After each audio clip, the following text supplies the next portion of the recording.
Uovu wako mwenyewe utakurudi, maasi yako yatakukaripia. Ujue basi ukaone ya kuwa ni jambo baya sana na uchungu kuwa kwanza umemwacha Bwana Mungu wako, na pili ya kuwa moyoni mwako hamna kunihofu, asema Bwana, Bwana wa majeshi. Kitu cha kwanza, watu humwacha Mungu. Cha pili, hawajali, na cha tatu, hofu ya Mungu iko wapi katika jamii yetu leo? Na si kwamba nawalenga nyinyi, unajua, lakini ukihitaji hii ipokee, lakini ikiwa hauhitaji, basi jua kwamba nazungumza tu kwa jumla juu ya dunia nzima na hasa juu ya mwili wa Kristo. Hofu ya Mungu iko wapi? Watu hawaoni makosa yote ya kwenda katika runinga na kufanya vichekesho kuhusu Mungu na kumkejeli Mungu. Na nakumbuka wakati ambapo hata watu ambao hawakuwa waumini hawangesubutu kufanya kitu kama hicho. Na Biblia inasema kwamba kumcha Bwana ni mwanzo wa ufahamu na hekima yote ya kweli. Hatupasi kumwogopa Mungu, lakini tunahitaji kumwogopa kwa heshima, kwa ajili yeye ni Mungu na sisi si kitu bila yeye. Na tusipomweka nafasi ya kwanza, maisha yetu hayatakuwa mazuri sana. Amen. Mahubiri mazuri hayo, Joyce. Asante, nitaendelea. Sawa, kitu cha pili. Mojawapo ya vitu ambavyo ilinibidi nijifunze na ilianza mapema sana maishani mwangu, kwa sababu sidhani unaweza kuendelea mbele bila kitu hicho, na ni kwamba unapaswa kujifunza kujiambia ukweli kujihusu wewe mwenyewe.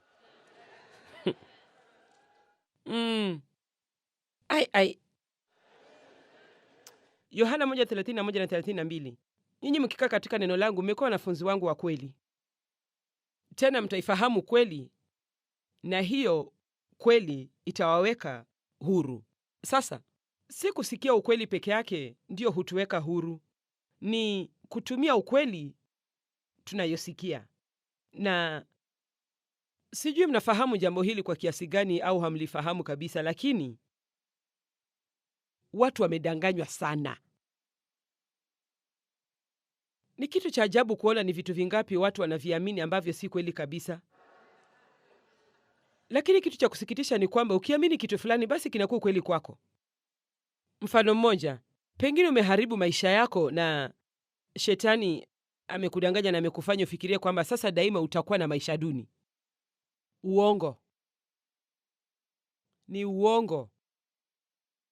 Kwa sababu Mungu anasema atachukua hata vipande vipande vya maisha yako na vitumie kutekeleza kitu cha ajabu. Mungu hapotezi hata uchungu wetu. Mungu atachukua uchungu wako na utumie ikiwa utampa uchungu huo.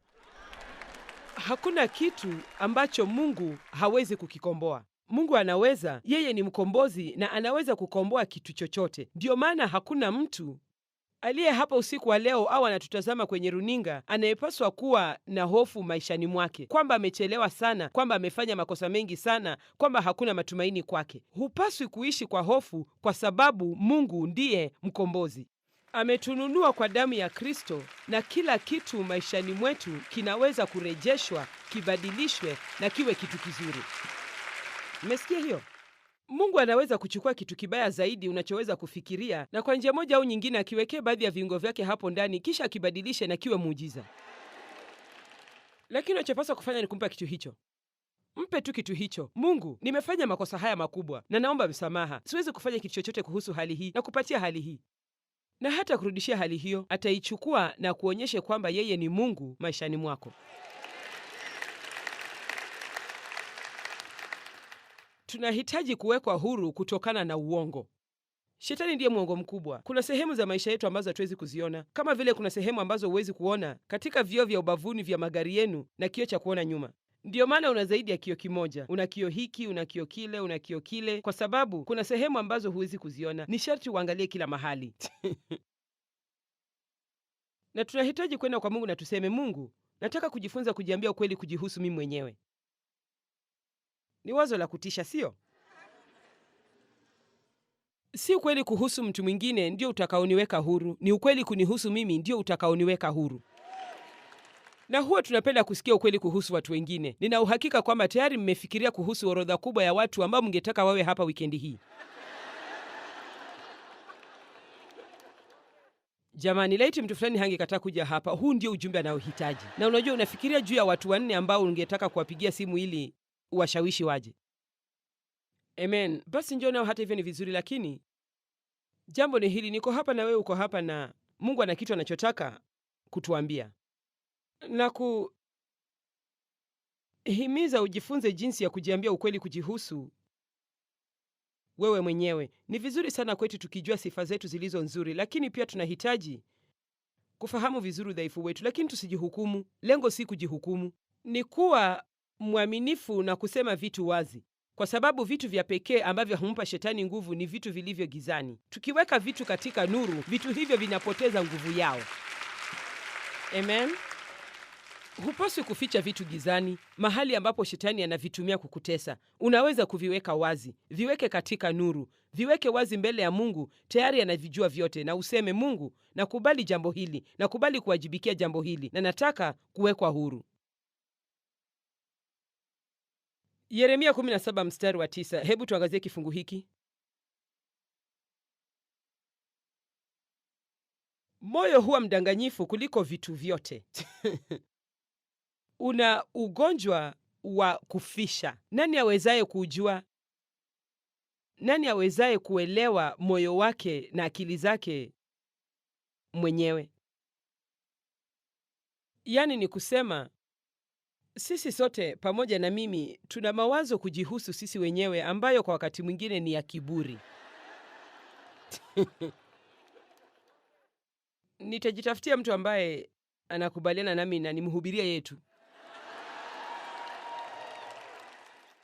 Wacha tuseme hivi. Je, wakati mwingine wewe ufikiria kwamba unajua mengi zaidi kuliko jinsi unavyojua hasa? Unajua nimeamuaje? Hakuna mtu anayejua chochote mpaka afikie angalau miaka 40. Sasa sikilizeni. Ngojeni. Kabla nyinyi vijana mwanze kunipura na vitu, sikilizeni. Unapofikia miaka 40, ishara ya kwanza inaonyesha kwamba umeanza kujifunza kitu. Ukifikia miaka 40 unaanza kufikiria, sijui chochote. Na hiyo ndiyo ishara ya kwanza ya hekima. Unapoweza kusema, unajua nini? Kwa kweli sijui chochote. Bila Mungu mimi ni mtu duni ambaye amepotea. Na hiyo ndiyo ishara ya kwanza ya kuonyesha kwamba una hekima kidogo ndani yako. Ni ishara ya kwamba pengine sasa una roho ya kuweza kufundishwa na Mungu anaweza kukufundisha kitu. Mimi na Dave bado hucheka. Kuna nyumba iliyo kando ya barabara kuu katika mji tunaoishi, na wakati mtoto wetu mmoja alikuwa na miaka 3, ni yule ambaye sasa anasimamia huduma zetu zote Marekani. Tuliwahi kupita karibu na nyumba hiyo na ilikuwa bado inajengwa, na Dave alisema wanachukua muda mrefu sana kujenga nyumba hiyo. Alikuwa na miaka 3, alisema naweza kujenga nyumba hiyo kwa siku 3. Na tulifikiria, huwezi kujenga nyumba hiyo kwa siku 3. Ndiyo, naweza kujenga nyumba hiyo kwa siku 3. Na huo ni mfano mzuri sana wa jinsi watu wako.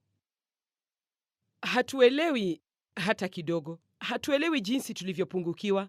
Hatujui jinsi tulivyopungukiwa kabisa bila Mungu. Unajua, tukipata ushindi kidogo tu, tunataka tupate jukwaa na tuanze kupatia kila mtu mafunzo kuhusu ushindi. Unapunguza uzani wa kilo 2 na mara moja utaenda kuambia kila mtu jinsi anavyoweza kupunguza uzani. Na hiyo ni mpaka utakapoongeza kilo hizo 2 tena. Kisha inakuwa ni mambo mengine tena.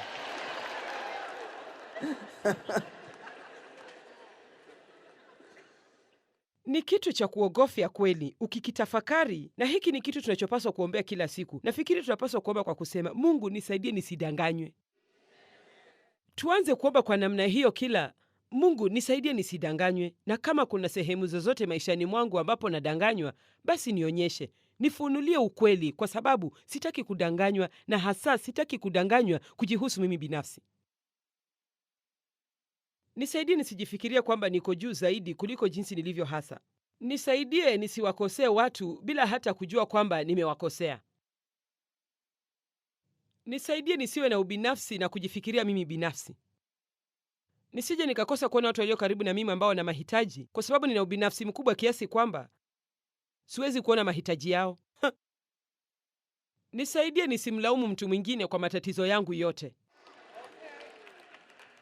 Nisaidie nisishinde nyumbani kwangu nikiwa nimedanganywa, nijionee huruma wakati ambapo ukweli ni kwamba nimebarikiwa kupindukia.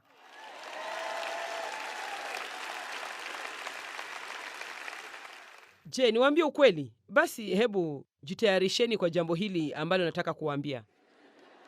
Hakuna sababu yoyote kwa mtu yeyote katika chumba hiki kujionea huruma. Mbona sipati makofi mazuri kwa hilo?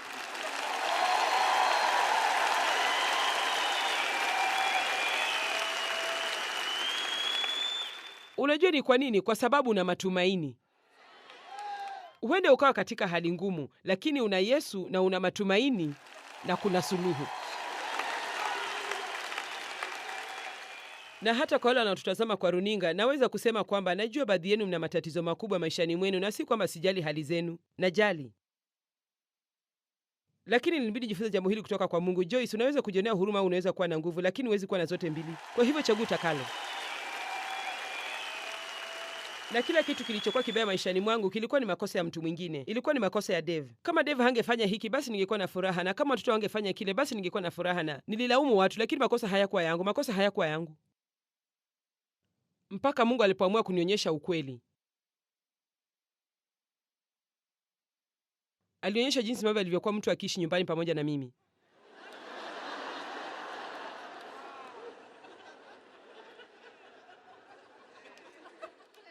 Na nililia kwa siku 3. Nasema ukweli. Bado nakumbuka mahali nilipokuwa nyumbani wakati Mungu aliniambia makosa hayakuwa ya Dave, kwamba makosa yalikuwa yangu. Mungu alisema, unapenda kuwadhibiti watu kwa hila, ni ngumu kuelewana nawe na unajionea huruma sana. Ndiyo, sikuwa na hisia nzuri sana juu yangu mimi mwenyewe siku hiyo. Lakini hiyo ilinisaidia kutoka mahali nilipokuwa mpaka mahali nilipo sasa. Unaona, jambo ni hili. Katika utoto wangu nilipewa mtihani. Nikiwa mwanamke kijana miaka 20 hadi 30 nilikuwa na manunguniko. Lakini mawili hayo bado yalikuwa hayajakuwa ushuhuda. Kwa hivyo nataka kujua kama mtu yeyote hapa ataweza kushinda manunguniko. Na afike mahali ambapo ana ushuhuda mkubwa ambao utawatia moyo watu wengine na uwaonyeshe kwamba nguvu ya Mungu ni kitu halisia maishani mwao.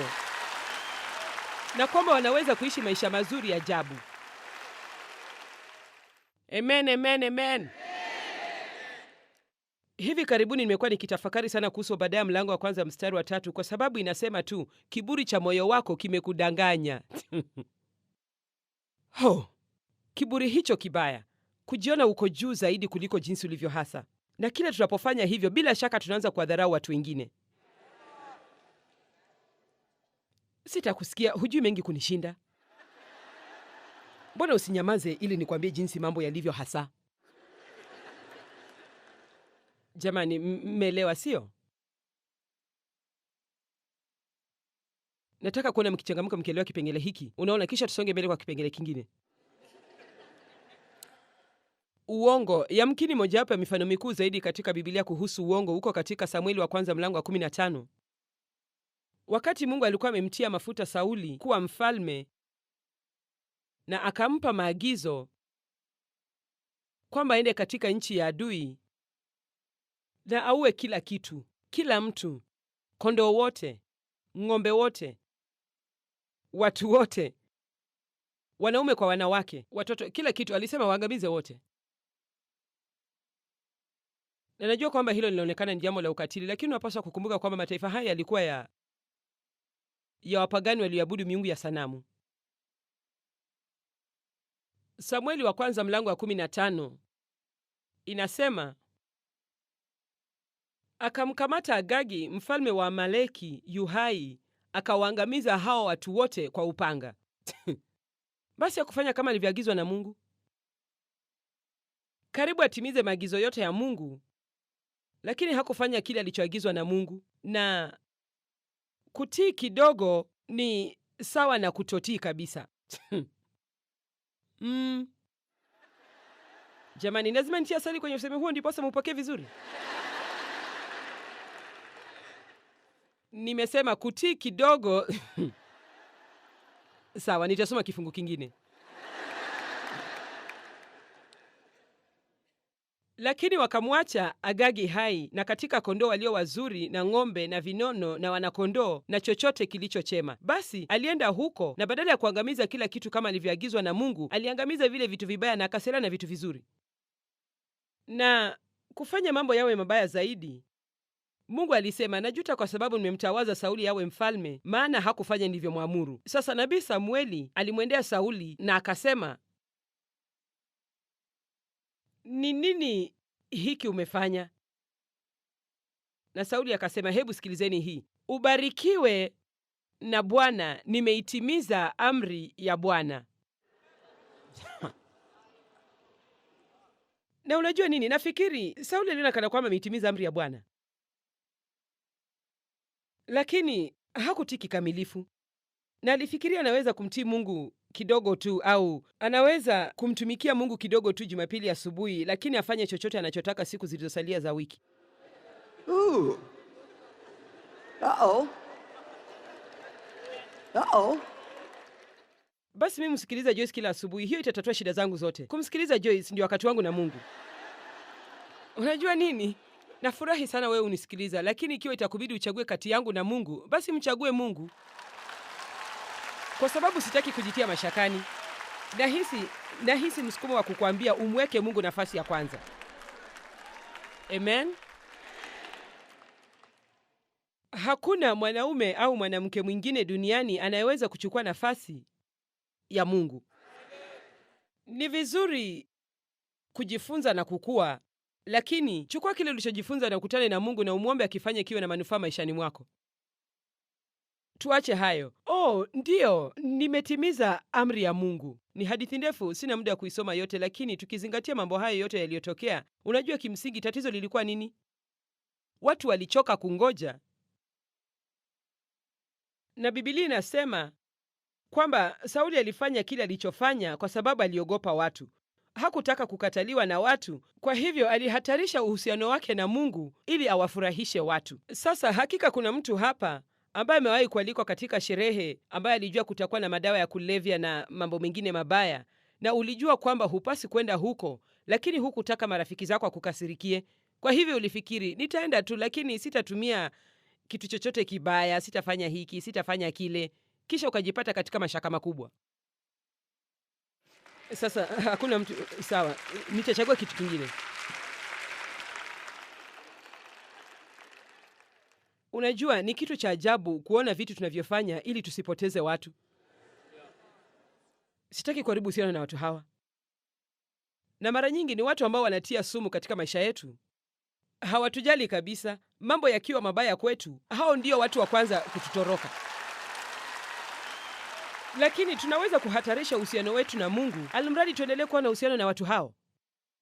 Unahitaji kwanza kusimama imara na kusema, Mungu atakuwa nafasi ya kwanza maishani mwangu. Na natumai utafurahia hiyo, lakini ikiwa hutafurahia, Mungu bado atakuwa nafasi ya kwanza, kwa sababu naweza kuishi bila wewe, lakini siwezi kuishi bila Mungu. Amen.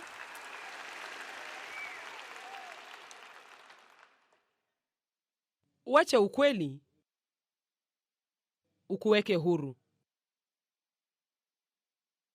Kitu cha tatu ninachotaka kuwazungumzia usiku wa leo, cha kwanza kilikuwa kumweka Mungu nafasi ya kwanza na umweke nafasi hiyo katika mambo yote, sio?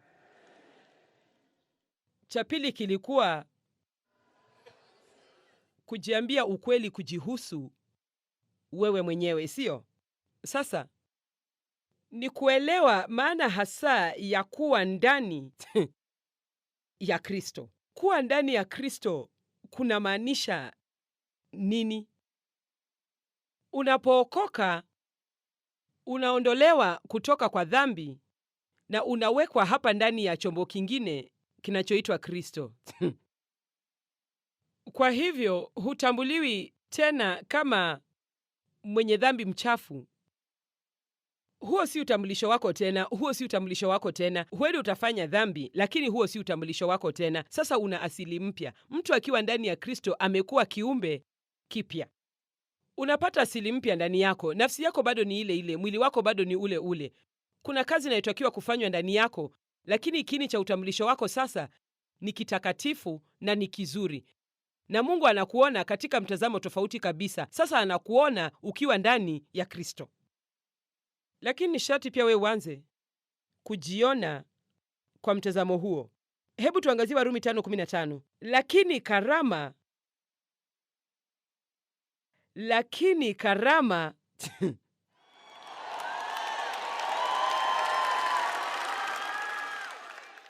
lakini karama ile haikuwa kama lile kosa. Wingi wa neema yake umezidi dhambi ya mwanadamu, kwa maana ikiwa kwa kukosa kwake yule mmoja wengi walikufa, zaidi sana neema ya Mungu na kipawa kilicho katika neema yake mwanadamu mmoja Yesu Kristo kimezidi kwa ajili ya wale wengi. Mstari wa 16. Wala kadri ya yule mtu mmoja aliyefanya dhambi si kadri ya kile kipawa, kwa maana hukumu ilikuja kwa njia ya mtu mmoja ikaleta adhabu, bali karama ya neema karama ya neema. Mstari wa 17. Jamani, sasa mstari wa 17. Kwa maana ikiwa kwa kukosa mtu mmoja mauti ilitawala kwa sababu ya yule mmoja, zaidi sana hao wapokeao wingi wa neema na kile kipawa cha haki kibali tusichostahili, karama ya ukombozi, karama ya kibali cha Mungu kinatuwezesha kusamehewa dhambi zetu zote. Huwa tunasisimuka zaidi kwa ajili ya kupokea kitabu cha bure katika kongamano kuliko jinsi tunavyosisimuka kwa ajili ya kupokea karama ya kuhesabiwa haki ndani ya Yesu Kristo.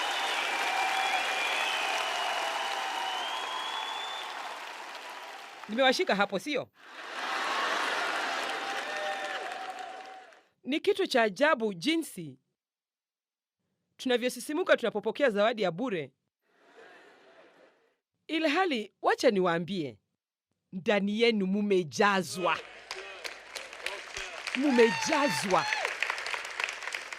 Mna Mungu ndani yenu, Baba, Mwana na Roho Mtakatifu. Matunda yote ya Roho Mtakatifu yako ndani yenu. Mmehesabiwa haki na kutakaswa na kuhesabiwa kuwa waadilifu kupitia damu ya Yesu Kristo. Lakini huwezi kupita mtihani, upitie manung'uniko na upate ushuhuda bila kufahamu wewe ni nani hasa ndani ya Kristo, na kwamba utambulisho wako ni tofauti kabisa na matendo yako.